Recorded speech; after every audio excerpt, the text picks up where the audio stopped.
ಲೋಕಸಭಾ ಚುನಾವಣೆಗೆ ಕರುನಾಡಿಗೆ ನಮೋ ಎಂಟ್ರಿಯನ್ನ ಕೊಡ್ತಾ ಇದ್ದಾರೆ. ಶರಣರ ನಾಡು ಖರ್ಗೆ ಕೋಟೆಯಿಂದಲೇ ಪ್ರಚಾರಕ್ಕೆ ಚಾಲನೆಯನ್ನ ನೀಡಲಿದ್ದಾರೆ. ಕಾಂಗ್ರೆಸ್ ಭದ್ರಕೋಟೆಯಲ್ಲಿ ಕಮಲವನ್ನ ಅರಳಿಸೋದಕ್ಕೆ ಪ್ಲಾನ್ ಅನ್ನ ಮಾಡಿಕೊಳ್ತಾ ಇದ್ದಾರೆ. ಇವತ್ತು ನಮೋ ಕರುನಾಡಿಗೆ ಎಂಟ್ರಿಯನ್ನ ಕೊಡ್ತಾ ಇದ್ದಾರೆ. ಲೋಕಸಭಾ ಚುನಾವಣೆಯ ಹಿನ್ನೆಲೆಯಲ್ಲಿ ಶರಣರ ನಾಡು ಹಾಗೆ ಖರ್ಗೆ ಕೋಟೆಯಿಂದಲೇ ಪ್ರಚಾರಕ್ಕೆ ಅವರು ಚಾಲನೆಯನ್ನ ನೀಡಲಿದ್ದಾರೆ. ಕಾಂಗ್ರೆಸ್ನ ಭದ್ರಕೋಟೆಯಲ್ಲಿ ಕಮಲವನ್ನ ಅರಳಿಸುವ ನಿಟ್ಟಿನಲ್ಲಿ ಪ್ಲಾನ್ ಅನ್ನ ರೂಪಿಸಲಿದ್ದಾರೆ. ಇವತ್ತು ಮಧ್ಯಾಹ್ನ 1 ಗಂಟೆಗೆ ಕಲಬುರಗಿಯಲ್ಲಿ ಪ್ರಧಾನಿ ನರೇಂದ್ರ ಮೋದಿ ಅವರ ರೋಡ್ ಶೋ ಕೂಡ ಇರುತ್ತೆ. ಮೋದಿ ರೋಡ್ ಶೋಗಾಗಿ ಪ್ರಧಾನಿ ಕಚೇರಿಯಿಂದ ಅನುಮತಿ ಕೂಡ ಸಿಕ್ಕಿದೆ. 13ರಿಂದ 15 ನಿಮಿಷಗಳವರೆಗೆ ನಡೆಯಲಿರುವಂತಹ ಮೋದಿ ರೋಡ್ ಶೋ ಇದು. ನೂತನ ವಿದ್ಯಾಲಯ ಆವರಣದಲ್ಲಿ ಬೃಹತ್ ಚುನಾವಣಾ ಪ್ರಚಾರವನ್ನ ಮಾಡಲಿದ್ದಾರೆ. ಉಮೇಶ್ ಜಾಧವ್ ಮತ್ತು ಭಗವಂತ್ ಖೂಬಾ ಪರ ಪ್ರಧಾನಿ ನರೇಂದ್ರ ಮೋದಿ ಅವರು ಪ್ರಚಾರವನ್ನ ಕೈಗೊಳ್ಳುತ್ತಾರೆ. ಹೀಗಾಗಿ ಮೋದಿ ಸ್ವಾಗತಕ್ಕಾಗಿ ಎಲ್ಲಾ ರೀತಿಯ ಸಿದ್ಧತೆಯನ್ನ ಮಾಡಿಕೊಳ್ಳಲಾಗಿದೆ. ಕಲಬುರಗಿಯಲ್ಲಿ ಮಾಜಿ ಶಾಸಕ ದತ್ತಾತ್ರೇಯ ಪಾಟೀಲ್ ಅವರು ಹೇಳಿಕೆಯನ್ನ ಕೊಟ್ಟಿದ್ದಾರೆ. ಮೋದಿ ಬರ್ತಾ ಇರೋದ್ರಿಂದ ಎಲ್ಲ ರೀತಿಯ ಸಿದ್ಧತೆಯನ್ನ ಕೂಡ ಮಾಡಿಕೊಳ್ಳಲಾಗಿದೆ. ಚುನಾವಣಾ ರಣಕಹಳಿಯನ್ನ ಮೊಳಗಿಸಲಿದ್ದಾರೆ. ಕಲಬುರಗಿಗೆ ಬಂದು ಕಲಬುರಗಿ ಕಾಂಗ್ರೆಸ್ನ ಭದ್ರಕೋಟೆ, ಆ ಭದ್ರಕೋಟೆಯನ್ನು ಛಿದ್ರ ಮಾಡುವಂಥ ನಿಟ್ಟಿನಲ್ಲಿ ಯಾವ ರೀತಿ ಪ್ಲಾನ್ ಅನ್ನು ರೂಪಿಸಬೇಕು ಅನ್ನೋಂಥ ನಿಟ್ಟಿನಲ್ಲಿ ಇವತ್ತು ಅವರು ರೋಡ್ ಶೋವನ್ನು ಕೂಡ ಮಾಡ್ತಾರೆ. ಕರುನಾಡಿನಲ್ಲಿ ಲೋಕ ಸಮರ ಅಖಾಡಕ್ಕೆ ನಮೋ ಎಂಟ್ರಿ ಆಗ್ತಾ ಇದ್ದಾರೆ. ಶರಣರ ನಾಡು ಖರ್ಗೆ ತವರಿನಿಂದಲೇ ಪ್ರಚಾರಕ್ಕೆ ಚಾಲನೆ ನೀಡ್ತಾ ಇದ್ದಾರೆ. ಹೆಮ್ಮೆಯ ಪ್ರಧಾನಮಂತ್ರಿ ನರೇಂದ್ರ ಮೋದಿಜಿಯವರು ಇವತ್ತು ಗುಲ್ಬರ್ಗಾ ನಗರಕ್ಕೆ ಬರ್ತಾ ಇದ್ದಾರೆ. ಗುಲ್ಬರ್ಗಾ ಮತ್ತು ಬೀದರ್ ಲೋಕಸಭಾ ಕ್ಷೇತ್ರದ ಚುನಾವಣಾ ಪ್ರಚಾರ ಬಹಿರಂಗ ಸಭೆಯವರು ಭಾಗವಹಿಸ್ತಾ ಇದ್ದಾರೆ. 2 ಗಂಟೆಗೆ ವೇದಿಕೆಗೆ ಆಗಮಿಸ್ತಾರೆ. ಸರಿಸುಮಾರು 2ರಿಂದ 3 ಗಂಟೆ 1 ತಾಸು ಆ ಸಭೆ ಇರ್ತದೆ. 12 ಗಂಟೆಯಿಂದ ನಮ್ಮ ಬಹಿರಂಗ ಸಭೆ ಎಲ್ಲವೂ ಕೂಡ ಕಾರ್ಯಕ್ರಮ ಶುರುವಾಗಿರ್ತದೆ. ದೊಡ್ಡ ಸಂಖ್ಯೆಯಲ್ಲಿ ನಮ್ಮೆಲ್ಲರ ಕಾರ್ಯಕರ್ತರು, ಮೋದಿಜಿ ಅಭಿಮಾನಿಗಳು ಎಲ್ಲರೂ ಕೂಡ ಭಾಗವಹಿಸ್ತಾರೆ.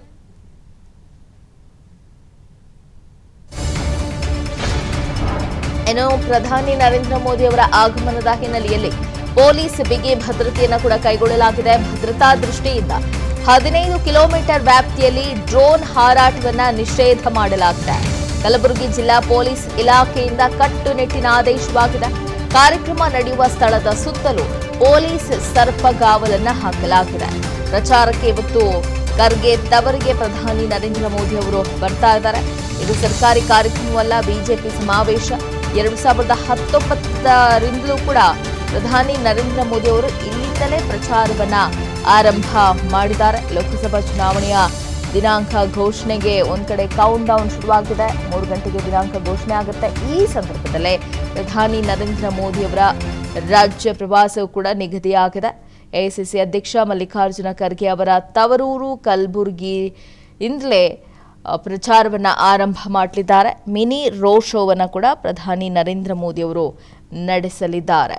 ಪ್ರಚಾರಕ್ಕೆ ಇವತ್ತು ಖರ್ಗೆ ತವರಿಗೆ ಬರ್ತಾ ಇರುವಂತಹ ಪ್ರಧಾನಿ ನರೇಂದ್ರ ಮೋದಿ ಅವರು ಇಲ್ಲಿಂದಲೇ ಚುನಾವಣಾ ರಣಕಹಳಿಯನ್ನ ಮೊಳಗಿಸಲಿದ್ದಾರೆ. 10ರಿಂದ 15 ನಿಮಿಷಗಳ ಕಾಲ ರೋಡ್ ಶೋ ಕೂಡ ಇರುತ್ತೆ. ರೋಡ್ ಶೋ ನಡೀತಾ ಇರೋದ್ರಿಂದ ಬಿಗಿ ಭದ್ರತೆಯನ್ನು ಕೂಡ ಕೈಗೊಳ್ಳಲಾಗಿದೆ. ಸುಮಾರು 15 ಕಿಲೋಮೀಟರ್ ವ್ಯಾಪ್ತಿಯಲ್ಲಿ ಯಾವುದೇ ರೀತಿಯ ಡ್ರೋನ್ ಅನ್ನ ಹಾರಾಟ ಮಾಡಬಾರದು ಅಂತ ಹೇಳಿ ಕೂಡ ಪೊಲೀಸರು ಕಟ್ಟುನಿಟ್ಟಿನ ಆದೇಶವನ್ನ ಹೊರಡಿಸಿದ್ದಾರೆ. ಪ್ರಧಾನಿ ನರೇಂದ್ರ ಮೋದಿ ಅವರ ರೋಡ್ ಶೋ ನಡೀತಾ ಇರೋದ್ರಿಂದ ಎಲ್ಲ ರೀತಿಯ ಸಿದ್ಧತೆಯನ್ನ ಕೂಡ ಜಿಲ್ಲಾಡಳಿತ ಮಾಡಿಕೊಂಡಿದೆ.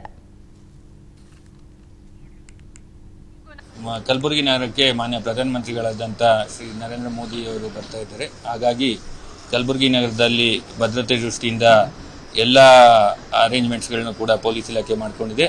ಅದರ ಜೊತೆಗೆ ಏನು ಟ್ರಾಫಿಕ್ ರಿಗಾರ್ಡಿಂಗ್ ಪಬ್ಲಿಕ್ ಬರ್ತಾ ಇರೋದು, VIP ಅವರು ಬರ್ತಾ ಇರೋದು, ಅದು ಕೂಡ ನಾವು ಎಲ್ಲ ಅರೇಂಜ್ಮೆಂಟ್ಸ್ಗಳನ್ನು ಪೊಲೀಸ್ ಇಲಾಖೆ ವತಿಯಿಂದ ಮಾಡ್ಕೊಂಡಿದ್ದೀವಿ. ಏನು ಪ್ರೋಗ್ರಾಮ್ ನಡೆಯುತ್ತೆ ಅದಕ್ಕೆ ಸಾಕಷ್ಟು ಸಾರ್ವಜನಿಕರು ಬೇರೆ ಬೇರೆ ಭಾಗಗಳಿಂದ, ನಗರದ ಮತ್ತು ಜಿಲ್ಲೆಯ ಬೇರೆ ಬೇರೆ ಭಾಗಗಳಿಂದ ಬರೋದ್ರಿಂದ ಅಲ್ಲಿ ನಾವು ಸ್ವಲ್ಪ ಟ್ರಾಫಿಕ್ ಪಾರ್ಕಿಂಗ್ ಸ್ಥಳಗಳು ಮತ್ತು ಅವ್ರು ಯಾವ ಕಡೆ ಬರಬೇಕು ಅಂತೇಳಿ ನಾವು ಐಡೆಂಟಿಫೈ ಮಾಡಿದ್ದೀವಿ. ಆಮೇಲೆ ಸಾರ್ವಜನಿಕರು ಈ ಫಂಕ್ಷನಿಗೆ ಬರ್ತಕ್ಕಂಥವ್ರು ಯಾವುದೇ ಬೀಡಿ, ಸಿಗರೇಟು, ಗುಟ್ಕಾ, ಬೆಂಕಿಪಟ್ಟಣ ಆ ಥರದ್ದು ಯಾವುದು ಕೂಡ ಅವರು ಜೋಬಲ್ಲಿ ಕ್ಯಾರಿ ಮಾಡ್ಕೊಬರ್ಬಾರ್ದು. ಮತ್ತು ಯಾವುದೇ ಮೊಬೈಲ್ ಬಿಟ್ಟರೆ ಬೇರೆ ಯಾವುದೇ ಇನ್ಸ್ಟ್ರೂಮೆಂಟನ್ನು ತರಬಾರ್ದು ಅಂತ ನಾವು ಸಾರ್ವಜನಿಕರಿಗೆ ಮನವಿ ಮಾಡ್ಕೋತೀವಿ. ಮತ್ತು ಇನ್ನು ಬಗ್ಗೆ ಮತ್ತಷ್ಟು ಡೀಟೇಲ್ಸ್ ಅನ್ನು ಕೊಡ್ತಾರೆ ನಮ್ಮ ಪ್ರತಿನಿಧಿ ವಿಶ್ವಕುಮಾರ್. ಲೈವ್ ನಲ್ಲಿ ಜಾಯ್ನ್ ಆಗ್ತಾ ಇದ್ದಾರೆ. Vishwakumar, good morning. ಇವತ್ತು ಪ್ರಧಾನಿ ನರೇಂದ್ರ ಮೋದಿ ಅವರು ಕಲಬುರಗಿಯಿಂದಲೇ ಚುನಾವಣಾ ರಣಕಹಳಿಯನ್ನು ಮೊಳಗಿಸ್ತಾ ಇದ್ದಾರೆ. ಯಾವ ರೀತಿಯ ಸಿದ್ಧತೆಯನ್ನ ಮಾಡಿಕೊಳ್ಳಲಾಗಿದೆ, ರೋಡ್ ಶೋ ಎಲ್ಲಿಂದ ಎಲ್ಲಿ ತನಕ ನಡೆಯುತ್ತೆ? Good morning Leelashree.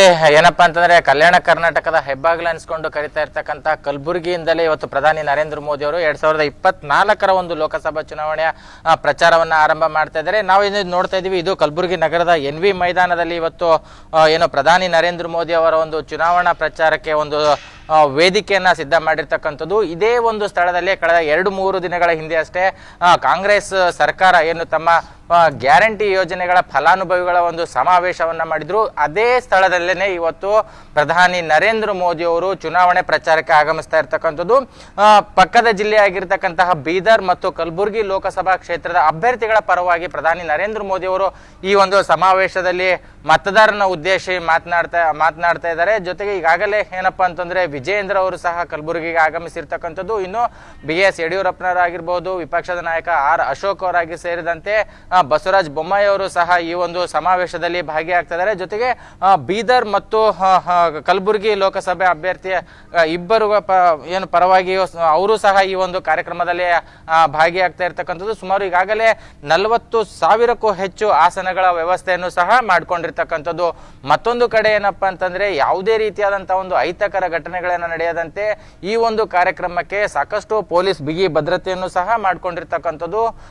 ಸೊ ಒಟ್ಟಾರೆ ಏನಪ್ಪಾ ಅಂತಂದ್ರೆ ಕಲ್ಯಾಣ ಕರ್ನಾಟಕದ ಹೆಬ್ಬಾಗಿಲು ಅಂತ ಕರೆಸ್ಕೊಂಡಿರ್ತಕ್ಕಂತಹ ಕಲಬುರಗಿ ಕ್ಷೇತ್ರದಲ್ಲಿ, ಅದರಲ್ಲೂ AICC ಅಧ್ಯಕ್ಷರಾಗಿರ್ತಕ್ಕಂತಹ ಮಲ್ಲಿಕಾರ್ಜುನ್ ಖರ್ಗೆ ಅವರ ತವರು ಕ್ಷೇತ್ರದಲ್ಲೇನೆ ಪ್ರಧಾನಿ ನರೇಂದ್ರ ಮೋದಿ ಅವರು ಇಲ್ಲಿಂದಾನೇ ಒಂದು ಚುನಾವಣೆ ರಣಕಹಳೆಯನ್ನ ಕಹಳೆಯನ್ನ ಊದ್ತಾ ಇರ್ತಕ್ಕಂಥದ್ದು. ಯಾಕೆ ಅಂತಂದ್ರೆ ಈ ಒಂದು ಕ್ಷೇತ್ರದಿಂದ ಅಂದ್ರೆ ಶರಣರ ನಾಡಾಗಿರ್ತಕ್ಕಂಥ ಕಲಬುರಗಿ ಕ್ಷೇತ್ರದಿಂದನೇ ಬಿಜೆಪಿ ಅವರು ಯಾವಾಗ ಕ್ಯಾಂಪೇನ್ ಅನ್ನ ಸ್ಟಾರ್ಟ್ ಮಾಡಿದ್ರು ಆಗಿಂದ ಹೆಚ್ಚಿನ ರೀತಿಯಲ್ಲಿ ಕಲ್ಯಾಣ ಕರ್ನಾಟಕ ಭಾಗದಲ್ಲಿ ಸೀಟ್ಗಳನ್ನ ಗೆಲ್ಲೋದಕ್ಕೆ ಅನುಕೂಲವಾಗಿದೆ. ಹೀಗಾಗಿ ಇದೊಂದು ಲಕ್ಕಿ ಕ್ಷೇತ್ರ ಅಂತ ಬಿಂಬಿತವಾಗಿರ್ತಕ್ಕಂಥ ಒಂದು ಹಿನ್ನೆಲೆಯಲ್ಲಿ ಪ್ರಧಾನಿ ನರೇಂದ್ರ ಮೋದಿ ಅವರು ಇದೇ ಭಾಗದಿಂದ ಕರ್ನಾಟಕ ಭಾಗದಲ್ಲಿ ಚುನಾವಣಾ ಪ್ರಚಾರಕ್ಕೆ ಆಗಮಿಸ್ತಾ ಇರ್ತಕ್ಕಂಥದ್ದು. Leenashree, thank you Vishwakumar. ಅನುಕ್ಷಣದ ಸುದ್ದಿಗಳಿಗಾಗಿ Vistara news YouTube channel subscribe ಮಾಡಿ. ಹೊಸ ಸುದ್ದಿಗಳ ನೋಟಿಫಿಕೇಶನ್ಗಾಗಿ ಬೆಲ್ ಐಕಾನ್ ಕ್ಲಿಕ್ ಮಾಡಿ. ಲೇಟೆಸ್ಟ್ ಅಪ್ಡೇಟ್ಸ್ಗಾಗಿ www.vistaranews.com ವೆಬ್ಸೈಟ್ಗೆ ವಿಸಿಟ್ ಮಾಡಿ. ಅಂಗೈಯಲ್ಲೇ ಜಗತ್ತಿನ ಸುದ್ದಿ ತಿಳಿಯಲು Vistara news Kannada app download ಮಾಡಿ.